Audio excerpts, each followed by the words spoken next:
Llega el viernes, el día de la tertulia cultural. Abrimos este espacio invitando a personalidades destacadas. Es un honor compartir esta mesa con Álvaro Aunchain, dramaturgo, director de teatro, empresario en el área de la comunicación; Milton Fornaro, escritor, guionista, periodista y humorista; Mariana Perkovich, dramaturga, docente, directora de la Escuela Municipal de Arte Dramático, el EMAD, integrante de la compañía Complot; Martín Reyes, conocido de la casa, abogado, columnista de la radio en temas de cine, música clásica, ópera, literatura y artes plásticas. Bienvenidos todos, ¿cómo les va? Hola, buenos días. Hola, Que suene polifónico, como me gusta. Buen día. Bueno, lo que sí voy a proponer es que se comience a grabar la previa a la entrada al aire, porque allí hay una gran riqueza en cuestiones que han manifestado en apenas un par de minutos que me hacen tener como algunos disparadores. Lo cierto es que vamos a abordar algunos asuntos vinculados al arte, al teatro, por ejemplo, al mundo de las letras en algún momento, al cine uruguayo, en fin, vamos a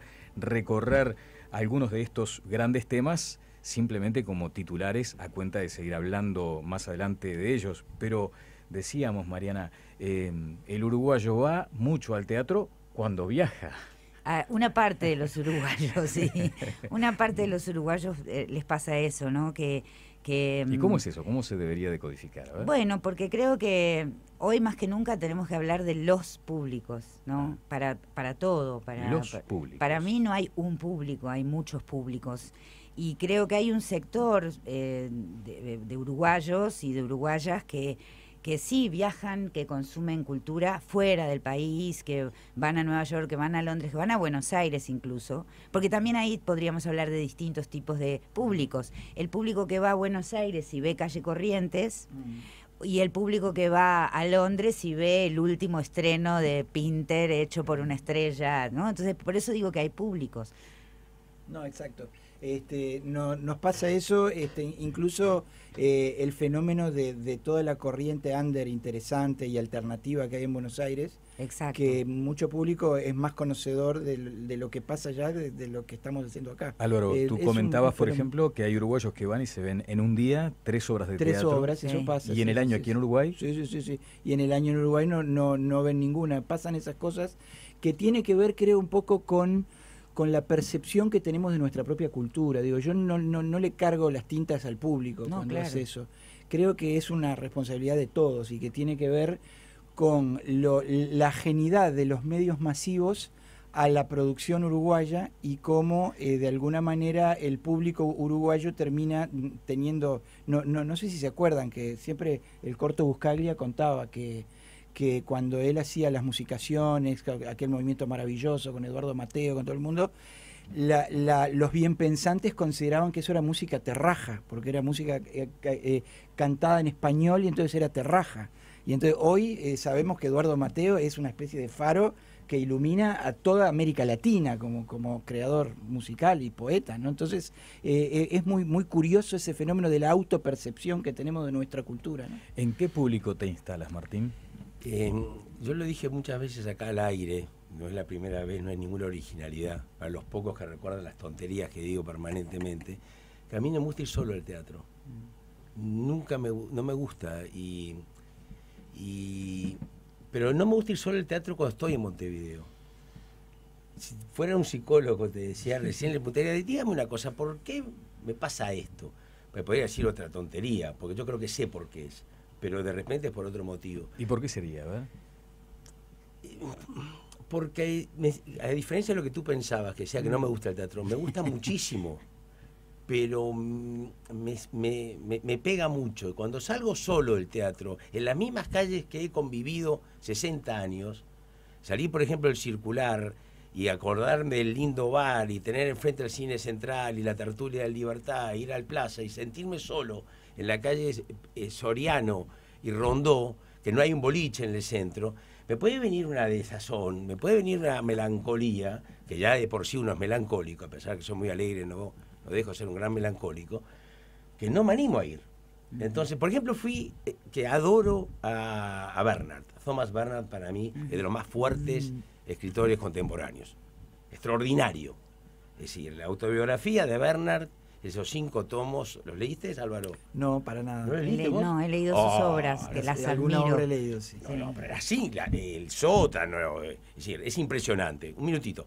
Cuando fui a ver al Teatro Victoria, el último día que la dio Le Bon, la obra que después ganó el Florencio, sí. me fui a verla y salí ahí en la calle Uruguay, que nunca había ido al Teatro Victoria, que justamente Le Bon me consiguió una entrada porque estaba todo agotado. Después de ver a Bernard con una espléndida Estela Medina, etcétera, etcétera, dije, no, yo no puedo venir más sobre el teatro porque me pego un balazo, decir. Es como cuando salí solo de la Olímpica a la hora del balazo, decía yo los domingos, ¿no? Don Milton. Yo creo que el fenómeno que estaban refiriendo recién de gente que viaja, que no ve teatro acá y ve teatro en el exterior, también se da con el tema de los museos.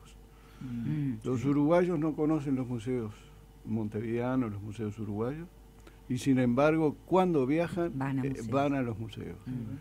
Y yo creo que es un problema de poca atención a la cultura nacional del público. Es decir, es muy difícil generalizar, pero yo creo que pasa por ese lado. Es decir, es uruguayo, o voy por primera vez a Nueva York, tengo que ir al Museo de Arte Moderno, porque capaz que no vuelvo. Sin embargo, tengo el museo... El EAC, ¿no? Que tiene unas exposiciones increíbles. Increíble. O tengo el museo del Parque Rodó, de artes plásticas. Total, lo tengo a la vuelta de casa, algún día voy, y no, jamás van. En este momento en el museo se está exponiendo la obra de Carlos Federico Sáez, que es de los grandes pintores, Igual solo Perdón, es de los grandes pintores latinoamericanos. Mi queridísimo amigo Jorge Páez Vilaró, a quien siempre recuerdo, decía que era el más grande pintor latinoamericano. Decía que desde el punto de vista plástico, hay que decir eso, y era Jorge que si alguien sabía de pintura, olvídate si te gusta la pintura o no de Jorge, eso es otra historia, te puede no gustar, para mí me encanta, pero no importa, pero que sabía. Pero quería solo decir una pequeña cosa, porque yo comencé hablando de los públicos, y creo que todo este fenómeno se refiere a un sector del público. Exacto. Porque también sabemos por cifras que el consumo cultural también creció. De eso vamos a hablar. Milton, me gustaría detenerme por lo menos también un instante en la responsabilidad de la administración para favorecer, para publicitar, para facilitar la llegada al teatro. Muchas veces a la hora que uno pretende o en el día que uno pretende acudir se encuentra con las puertas cerradas, por ejemplo.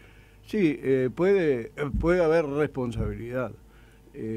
Hoy día se cargan las tintas en lo que hacen los otros o lo que los otros dejan de hacer.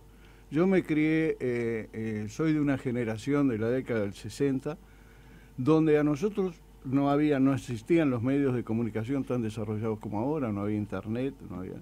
Sin embargo, nosotros estábamos actualizados totalmente de lo que estaba ocurriendo en el mundo.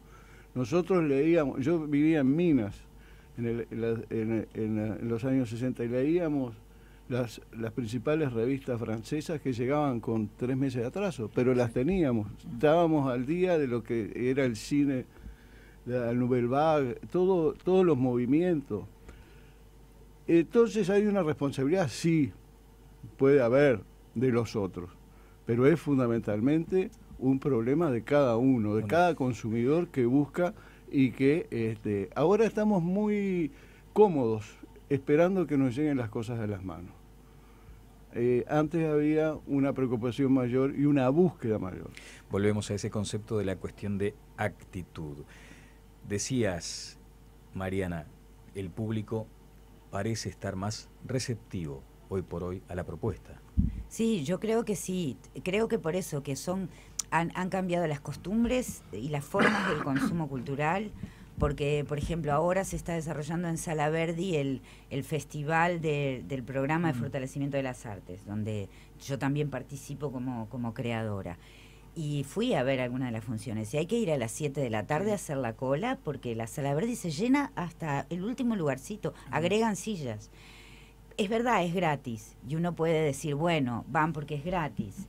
Y ese es un debate interesante, pero así todo, como son espectáculos que están subvencionados, está bueno que sean gratis porque Exacto. y veo otro tipo de público. O voy al Sodre a ver el ballet de Julio Boca en un día de función normal, no un día que me invitan. ¿Más jóvenes? Sí, hay más jóvenes, hay una movida cultural joven muy importante. Yo creo que una de las características que Uruguay por suerte no ha perdido, yo sintonizo mucho con lo que dice Milton con respecto a cómo nos hemos haraganeado con el imperio de Google, ¿no? Googlear algo y pensar que lo que aparece en los 10 primeros puestos es lo que hay que saber sobre un tema. Lo cierto es que una característica que Uruguay no ha perdido es una pujante cultura propositiva de los jóvenes. Eso es una cosa que a mí me fascina. Yo en los años 80 era el joven transgresor y después de mí vino Mariana y después de Mariana vino Roberto Suárez y después Roberto Suárez Gabriel Calderón y Santiago Sanguinetti y día a día como que generación a generación se va renovando la transgresión, la ruptura, la búsqueda de nuevos lenguajes y hay un público juvenil que tienen las actuales propuestas más experimentales, que es muy fuerte y que es lo que asegura, creo yo, la continuidad de nuestra historia, ¿no? Yo creo que tiene una explicación eso. Si es un culto o no, el pueblo uruguayo es una cosa tan... No sé si es culto, es informado, lo que sea, pero es una... Por lo menos hay una clase media que tiene interés en verse al espejo, de entender qué es lo que le está pasando y qué está pasando en la sociedad. Que ya los políticos, salvo en honrosísimas excepciones, no lo transmiten, de verse en el espejo de lo que es uno. Y las artes, principalmente el teatro, el carnaval también lo hace, que a mí no me gusta, yo no soy hombre de carnaval, pero comprendo por qué le gusta a la gente. Y al cine, sin ninguna duda, es una manera de entender cómo qué es lo que le está pasando enfrente de sí mismo. ¿Cuál es el origen de la tragedia griega? Era entender, en ese caos que empezó a venir en la Grecia clásica, vienen los dramaturgos. Y ahí el hombre se ve y trata de entender el desastre. ¿Qué es lo que pasa con Agamenón? Es eso, el drama, que es el drama de la vida de uno. Por eso creo que los jóvenes, en todas las sociedades, necesitan imperiosamente verse en el espejo. Y eso no lo hace la política, lo hace las artes. Yo creo que sí, y no es únicamente la clase media. Yo creo que en los últimos años, fundamentalmente en los 10 últimos años, se ha extendido el concepto de cultura, ha llegado a distintos lugares, se habla más del territorio, anteriormente era solo la capital. Hay un fenómeno que yo lo he vivido muy de cerca, que son los 124 centros MEC, que comenzaron siendo una propuesta de alfabetización digital y que la gente de los lugares se apropió de ello y sobrepasó esa oferta y se transformaron en centros culturales. Centros culturales que contratan artistas, que permiten la expresión, porque en la cultura hay dos cosas que son fundamentales. Una es el estímulo a los creadores, pero también es la formación del público. Claro. Y en la medida en que uno forma público, está fomentando creadores. El ballet de Julio Boca, con la salida al interior, algo que no ocurría desde la década del 50 en este país, ha fomentado el estímulo, ha fomentado el deseo de bailar ballet en el interior. Completamente de acuerdo. Formación de público. Sí, sí, y no solo es decir, formación de público, donde por ejemplo el bachillerato artístico es otro componente fundamental que ha tenido un desarrollo en el territorio enorme, que incluso tiene más gente estudiando artes en todo el país que en la capital. Y yo lo veo en la Escuela de Arte Dramático, recibimos jóvenes del campo, del medio del campo, que quieren venir a ser actores o diseñadores teatrales porque en el bachillerato artístico no llegó ningún espectáculo a su pueblo, no llegó nada, pero en el bachillerato artístico descubrieron las artes y descubrieron la cultura. Entonces, la educación, la formación de públicos y el sistema educativo tienen que articular allí cosas importantes. Mira, es interesantísimo esto. Cuando vino la ópera Carmen, que se hizo una versión que a mí personalmente, no sé si la vieron, No, muy interesante, muy moderna, muy... con las diferencias que uno puede poner, pero muy interesante. Se hizo, en vez de bailar las famosas bailes españoles, lo hicieron con rap. ¿Ustedes no saben eso? No. ¿Y qué hicieron? Lo agarraron a la gente que estaba en la Plaza Sereni y le hicieron un concurso. Y ese concurso llevó a gente que nunca había entrado a la ópera y los eligieron y estuvieron 6 meses armando toda esa propuesta. Y batió récords de público, metió como 17.000 entradas a las 6 funciones de Carmen. Es una hazaña. Pero fue gente que nunca en su vida había ido a la ópera. A ver, más que nada, a sus muchachos que bailaban, que hacían esas, ¿cómo se llama? Rapes, ¿no? Hip hop. Sí, El hip hop, todo el rap. Entonces, cuando uno lo veía, esa danza en Carmen, uno que es un clásico, decía, ¿pero qué es esto? Sin embargo, fue fascinante en ese intercambio, como bien decís tú, de poder meter a gente nueva, nuevas formas de lenguaje, que después quedarán o no quedarán. Pero lo importante es el impacto que uno hace. Prosperó aquella terca frase, Álvaro, de el interior también existe para esto, que estaba como desatendido. Sí, yo en ese sentido pienso que hay varias cosas, ¿no? Por un lado, hay también una sistematización de la gestión cultural. Hay que mencionar, con Mariana estamos comprometidos ambos en el tema, el esfuerzo del CLAE, que genera primero una licenciatura en gestión cultural y después una tecnicatura, cuando... Yo lo viví porque lo lancé publicitariamente cuando mucha gente no sabía lo que era la gestión cultural, ¿entendés? Entonces hubo todo como un trabajo de posicionamiento del concepto. Y en lo que tiene que ver con las acciones culturales que han hecho estos últimos gobiernos, no hay ninguna duda que hay una estrategia de gestión cultural. Yo en algunas cosas como que mediatizo el impacto en la medida que creo que, por ejemplo, con experiencias interesantes como las usinas culturales, también pasa que se dan las herramientas para que se hagan cosas, pero no se dan los contenidos que provoquen el interés de esas cosas. Me viene a la mente algunos documentales que han hecho presos en las cárceles, donde hay como una cosa autojustificativa, ¿no? El preso que dice, no, que yo soy una víctima de la sociedad. Entonces, bueno, en esos casos, para mí, la pata que falta en la gestión cultural del Estado, a todos los niveles de la sociedad, es no tenerle miedo a llevar los más altos valores culturales a los lugares que no reciben, porque, y cierro con esto, perdóname Daniel, en los asentamientos escuchan cumbia todos los días, pero yo tengo amigos que llevan propuestas, Tito Prieto, lo conoces seguramente, que enseña en los asentamientos técnica de clown, y lleva en un CD, en un huevito a Mozart, y los chiquilines nunca habían escuchado en su vida a Mozart. Entonces, ahí es donde está, me parece, la profundización del trabajo del Estado, ¿no? En asegurar que las más altas expresiones de la cultura, no tener miedo a jerarquizarlas, no tener miedo, y que lleguen a todos los públicos. ¿Una actitud conductista en algún momento?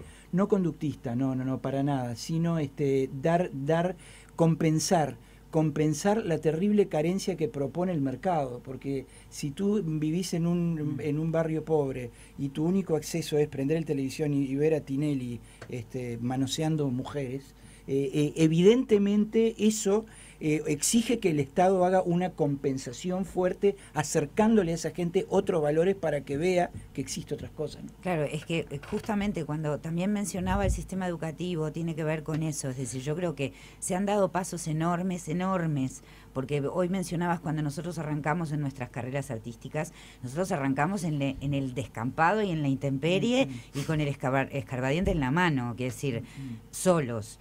Ahora hay un sistema nacional en el que está el público, los artistas, el Estado, las intendencias, los privados, porque tampoco, recién estabas hablando de medios, bueno, los privados también forman parte de este sistema. Sí. Entonces, ¿de qué manera nosotros generamos necesidades y también escuchamos demandas? Porque ese es el tema. Una cosa que también creo y que no se puede dejar al lado es que el país tiene serias dificultades para transitarlo. Quiere decir, para todo lo que tiene que ver con cómo se... Por ejemplo, yo quiero hacer una gira por el interior. Me sale más barato ir a Colombia y a México a girar que hacerlo por el Uruguay. Claro. Entonces, hay algo de los corredores culturales internos para generar esos estímulos. Yo estoy de acuerdo y lo veo en el sistema educativo artístico de los jóvenes.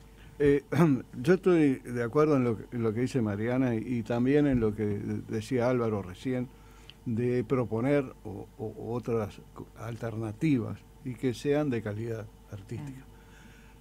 Lo que ocurre es que principio quieren las cosas y hay que empezar por donde la gente se sienta más cómoda y para a partir de ahí haciendo una tarea didáctica poder enseñar. Pero yo le quiero referir una anécdota que tiene que ver con lo que veníamos hablando anterior, del acceso de otro público a las creaciones artísticas.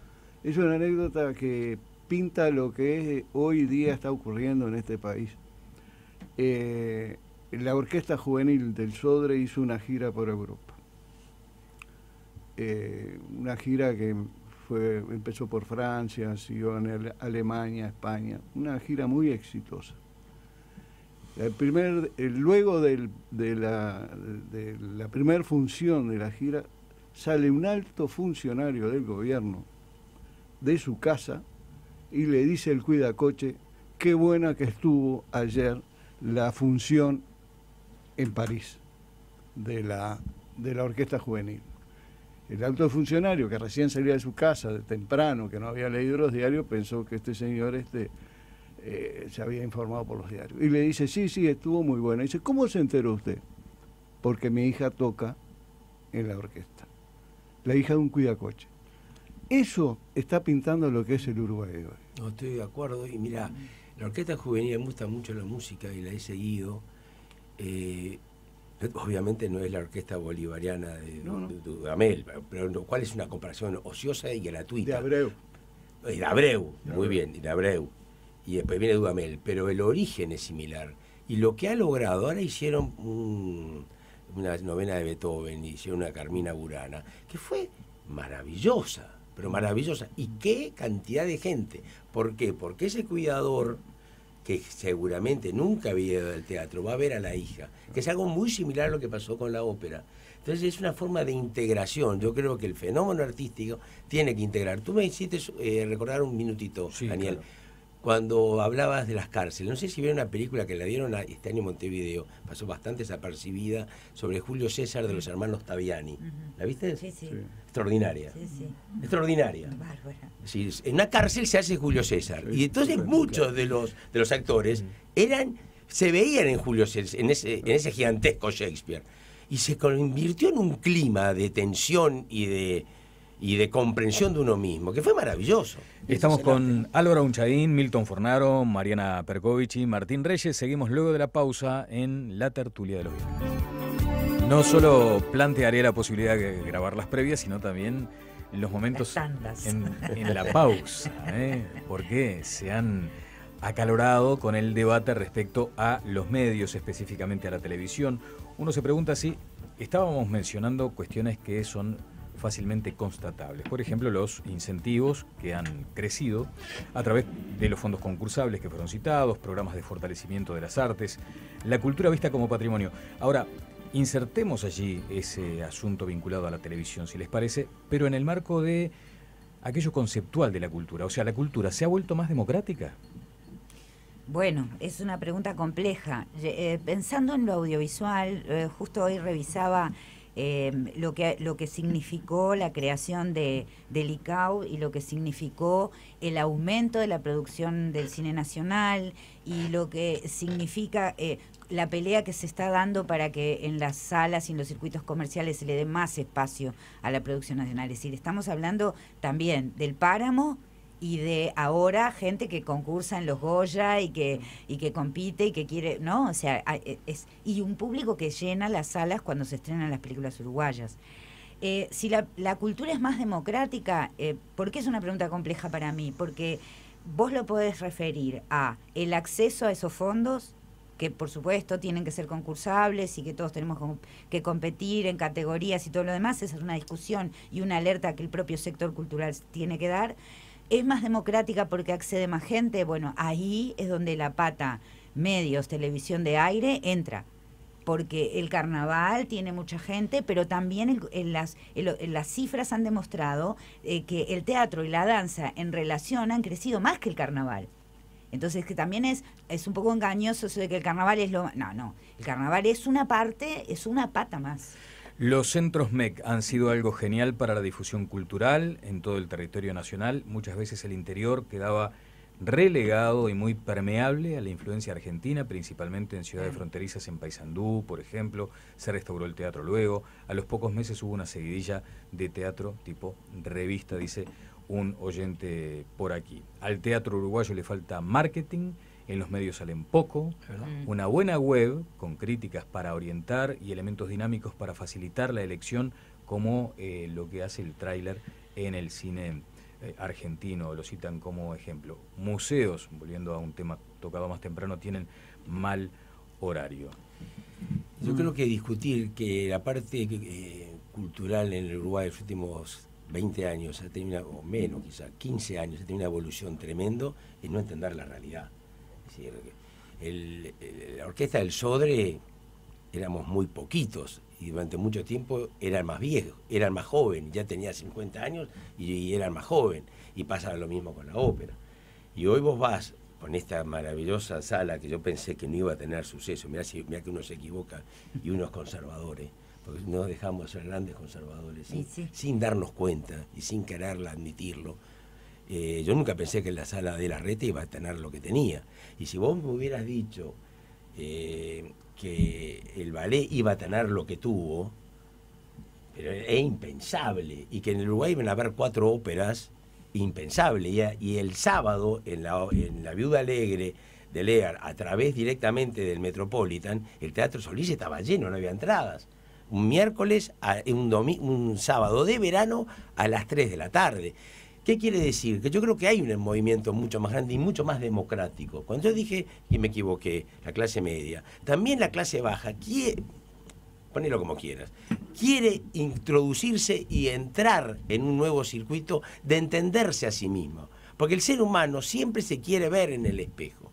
Y la mejor manera de hacerlo es a través de las artes. Es histórico, esto no estoy diciendo nada nuevo. Mariana. No, que pensaba que también, si tomamos el caso del Sodre y en particular del ballet, y eso puede ser un ejemplo de muchas cosas, vos también ahí tenés varios cruces. La gestión cultural que hablamos hoy, un diseño y un pensamiento político de la gestión cultural, la calidad artística, una figura que llama a los medios, porque Julio Boca es una estrella. Claro, internacional. Entonces, claro, es y una infraestructura cultural buenísima y de gran calidad. Entonces, eso y por supuesto el público. Entonces, el público no es tonto, el público sabe que esos componentes están. Es mucho más difícil para manifestaciones culturales que no son masivas, y si estuviéramos en la televisión y si fueran personas que hacen televisión, series, ficciones, quizás el público también seguiría más a esos artistas. Milton. Sí, ocurrió hace un par de años cuando Canal 10 hizo una serie con escritores uruguayos. Caetano fue que lo hizo, ¿no? No. Fue una propuesta de Canal 10 con gente argentina, pero fue con autores uruguayos. Sí. Estoy dentro de eso porque fui uno de los seleccionados, pero fue una propuesta que hasta el día de hoy está en la web y la gente la sigue viendo. A mí lo que me interesa, hoy se habló del carnaval, me interesan como propuestas que son también que tienen que ver con lo social, es decir, lo cultural asociado a lo social. Cuando Gustavo Dudamel habla de que la orquesta Simón Bolívar lo salvó de la droga y lo salvó de la calle, siendo un niño que vivía prácticamente en la calle. Y hoy es uno de los grandes directores de orquesta del mundo. Eso tiene un gran valor. El carnaval acá, lo que es todo lo que es murga joven, también ha salvado a centenares o a miles de chiquilines que se han encontrado un camino para expresarse y para salir de lo que significa la marginación. Es un esfuerzo por salir. Es decir, entonces, a mí me interesa sí lo cultural, pero me interesa lo cultural relacionado a lo social. Es decir, cuando nosotros podemos reivindicar valores y que los puedan tener todos. Tú has estudiado ese tema. Yo para poner un toque no frente amplista en la conversación, no, quiero reconocer eso. Yo creo que la llave es la cultura, la llave del combate a la marginación social es la cultura. Y hago la referencia justamente en oposición a un emprendimiento que se hizo en el gobierno anterior de Tabaré Vázquez, que se trabajaba a partir del boxeo, el famoso knockout a las drogas. Yo discrepo absolutamente con ese proyecto, porque justamente creo que el boxeo en sí mismo es un deporte muy cuestionable, porque justamente su objetivo es derrotar físicamente al contrario. Entonces no me parece que ese deporte sea justo el conveniente para extraer a los chicos de las situaciones de vulnerabilidad. Y la cultura sí lo es, y la cultura debe serlo. Yo lo que quería agregar a lo que planteaba hoy Mariana, tiene que ver con que creo que hay una responsabilidad muy fuerte del Estado, ahí sí, en una política audiovisual más agresiva y con más inversión. La agresividad más que nada es la inversión. Es la inversión, ¿no? Claro. No tiene otra razón. Los directores de Canal 5 de las últimas administraciones, no solo frente amplistas, sino anteriores también, han sido demasiado conservadores en el impulso de lo audiovisual. Entonces nosotros tenemos que las experiencias audiovisuales de los canales de televisión han sido de un canal en particular, que es el caso que menciona Milton, que creo que fue el momento más interesante artísticamente, pero que le costó muchísimo dinero y que incluso lo puso en riesgo económico al canal. Vamos a recordar eso. Hubo despidos en ese canal por las grandes inversiones que se hicieron para hacer productos de alta calidad de ficción. Y por otro lado están los ejemplos como Adicciones, como Uruguayos Campeones, como todo, que están emprendidos por productores privados que dejaron la vida y dejaron las propiedades, los autos, vendieron todo para poder pagar eso. Entonces ahí hay un problema, que el Estado tiene la obligación de transformar al Canal 5 en la gran red de Globo del Uruguay que produzca ficción de alto nivel, para que eso sea también un estímulo para los canales privados, ¿no? Estamos hablando en este caso de presupuesto, de plata. Instalaste el concepto que me parece nos convocará a una tertulia más adelante sobre ese matiz. Voy a tratar de apartarme de lo de izquierda, de lo del Frente Amplio de acá. Hay sensibilidades distintas. Vos sabés que yo creo que más allá de que yo pueda identificarme con el Frente Amplio, lo digo porque es público, yo creo que tiene que ver con, y creo que en eso, por ejemplo, yo tengo cosas en común con Álvaro. Quiere decir, hay sensibilidades y hay pensamientos sobre la sociedad, sobre estos temas sociales, sobre hasta el consumo cultural o la reivindicación de la ficción, que no tienen solamente un color político, que tienen un color del pensamiento y de la formación que uno ha tenido y de las ganas que uno tenga. Entonces, si yo me encuentro con alguien que no tiene esa sensibilidad igual a la mía, pero coincidimos, ¿por qué no trabajar con esa persona? En ese sentido, yo voy a estar siempre abierta. Lo que sí también creo que es justo decir que hay conquistas y que hay espacios que no se deben perder. A mí el tema, analizar la cultura al lado de la política siempre me disgustó, me parece una tontería. Que se haga, forma parte de sociedades vitales, porque somos seres políticos. Entonces uno defiende siempre su chacrita, porque también es una manera de trabajar. Si gana el partido tuyo, entras adentro. Si no gana tu partido, vas para afuera. Montenegro, por ejemplo, que era blanco, creo que no tocó más en el Uruguay, igual creo que es una injusticia. Pero por eso me disgusta no a vos, planteado. todo lo contrario. No, todo lo contrario. Me mirás porque No, yo lo planteé Porque estamos al lado. ¿Qué pasa?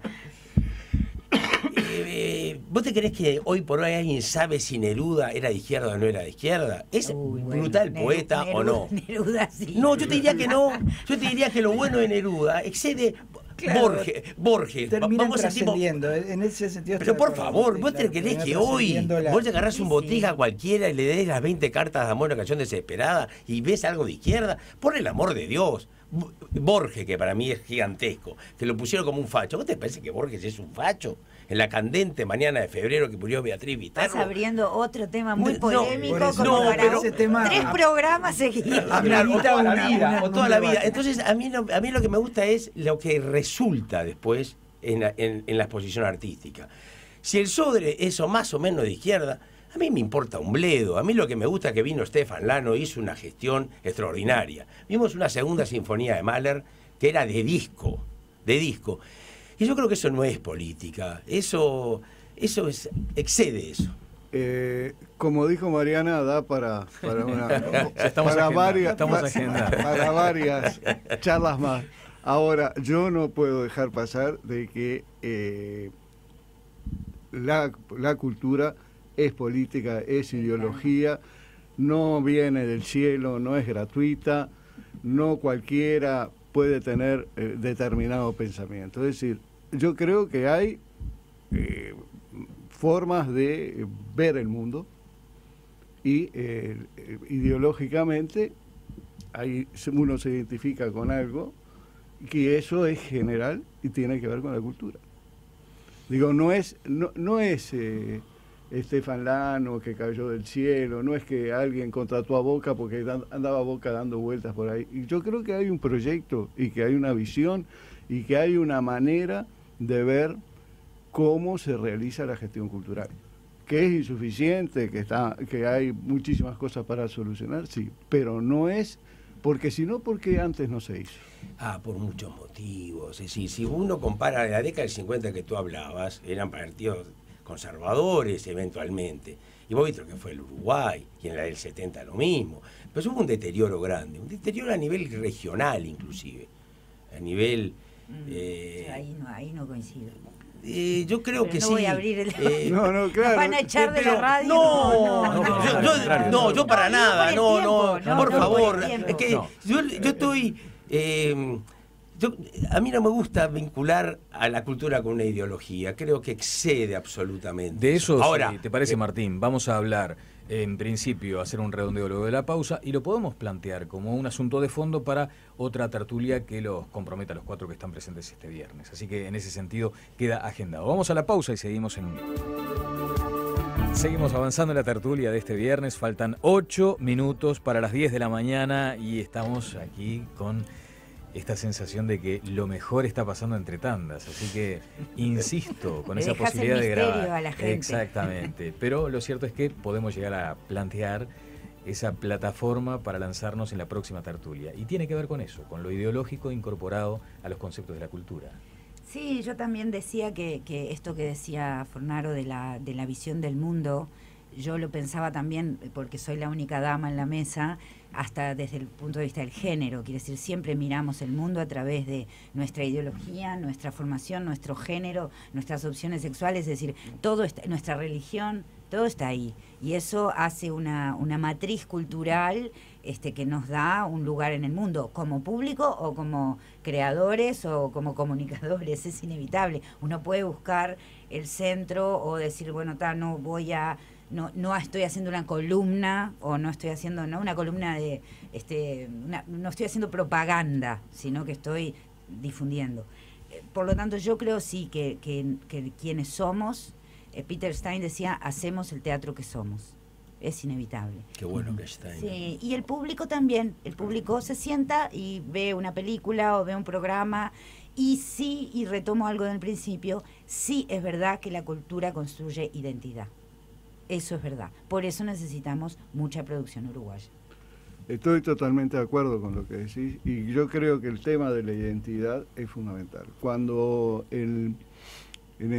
hasta el siglo XIX, la cultura era las bellas artes y el folclore únicamente. A partir de todos los movimientos, de lo que después Adorno llamó la industria cultural, Benjamin, es decir, aparece el cine, la radio, la televisión, y se amplía el concepto de cultura. Lo que nosotros estamos haciendo es crear identidad, fundamentalmente.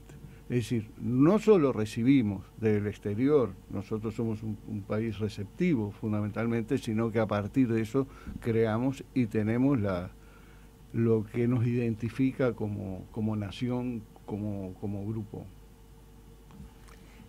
Sí, vos dijiste es una cuestión que me hizo mucha gracia, en el cual mucha gracia en un buen sentido. Cuando la gente joven va al carnaval, la gente más humilde, que se disfraza y trata de buscar su nueva identidad. Pero también pasa con el boticario o pasa con el farmacéutico, que sale y se disfraza. Es decir, lo que para mí siempre fue el carnaval, muy interesante, fenómeno que no he seguido, que voy poco, pero me interesa, es que uno quiere ser otra persona. El ser humano quiere ser otro. Y hay un tema del carnaval que le permite ser otro, siempre. ¿Por qué? Porque sos otro, te disfrazaste y sos otra persona. Y dejaste de ser el boticario, o el farmacéutico, o el abogado, o el comunicador, o quien diablos quiera ser. Entonces me parece que en ese sentido, el Uruguay, que es un país chico, que todos nos conocemos, permanentemente queremos ser otros para pasar más desapercibido. Y es muy rico eso. Y quizás eso sí sea político, pero un políticamente descorrecto. Uno siempre quiere ser otro. Yo no, simplemente cerrar la reflexión de que está bueno mirar las cuentas pendientes, ¿no? Yo creo que la principal cuenta pendiente es el desarrollo de una ficción televisiva nacional en la cual el Estado invierta lo que se debe invertir. Yo siempre me pareció, obviamente acá se habló de la calidad de la ópera uruguaya y yo coincido con eso, pero siempre me pareció desproporcionado que un espectáculo de ópera en Uruguay significa una inversión de $350.000 y cuando se dan fondos para cine se le da $10.000 a cada productor que no hace absolutamente nada con $10.000, $20.000.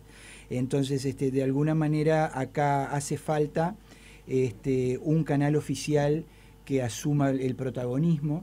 Creo que hay un buen futuro porque se sabe que el director de cultura del MEC va a ser Sergio Mautone, que es un hombre de teatro, que es un hombre además curtido en el ámbito privado y en la lucha del ámbito privado e independiente, y entonces es muy sensible a este tema. Entonces yo creo que está bueno darle la bienvenida a un enfoque que priorice la importancia de la ficción nacional que se vea en las pantallas de televisores, que es un acceso gratuito que tienen los uruguayos a la cultura uruguaya y que ejerce un efecto multiplicador en todos los ámbitos de la cultura. Ese es el gran desafío del presente. Estimados, muy interesante el tema, sin duda no se agota en una tertulia, pero por favor no politicen el asunto, eso cierra cabezas a lo que realmente importa en el tema. Las banderitas dejémoslas para los políticos obtusos, a quienes realmente no le importa el resultado obtenido, sino los méritos y el nombre en la placa. Si estamos convencidos de algo, eso debemos promover, no las banderas políticas, eso es otro tema. Saludos de Carlos a través de nuestro sistema de SMS. Les quiero agradecer muy especialmente a Álvaro Onchain, Milton Fornaro, Mariana Perkovich y Martín Reyes. Muchas gracias. No, gracias a ustedes. Gracias a ustedes.